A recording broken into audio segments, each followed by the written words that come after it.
Ha? Diyan mo na. Tara na, tara na.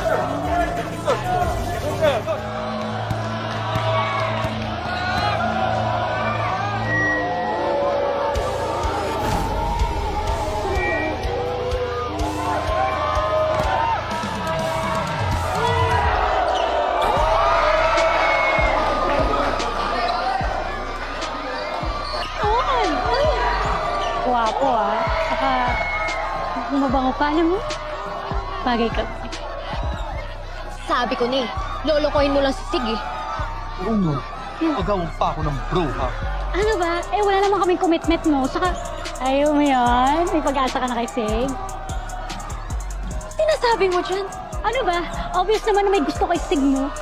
May pagnanasa ka kay Sig dito. Wala, no?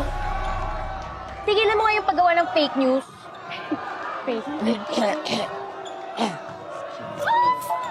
Dinay pa ang lola mo. Pero kagabi, humihingi ng signs sa universe.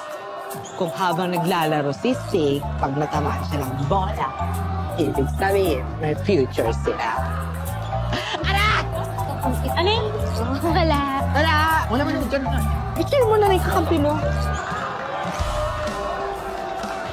Bakit nandito?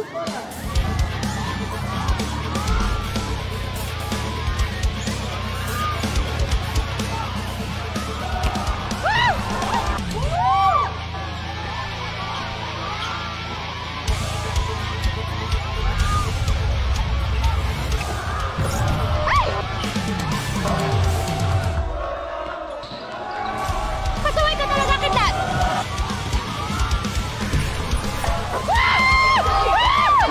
Buti na lang magaling siya sa basketball. Tol, ano ba? Nalalamangan tayo kasi panay ang foul nyo! Nananadya ba kayo? Pinoprovoke talaga ako ng mga yan eh. Malamang ganun talaga pag malakas. Ano namin gagawin yun? O di ayusin nyo! Kailangan ko yung pera pampiyansa kay tate! Muna lang patulan, Tola. Nga na. Okay guys, listen. Tapatan nyo yung tao nyo. Bigyan nyo ng magandang depensa. Huwag yung papakawalan. Huwag masyado mainit. Oo, pagod ka na ata ako napapasok. Raulo, kita mo ng patayang yung laro eh. Gusto mong pa pumasok, eh tinatalo tayo lalo. Tara na, Resparks on 3! Again. 1, 2, 3!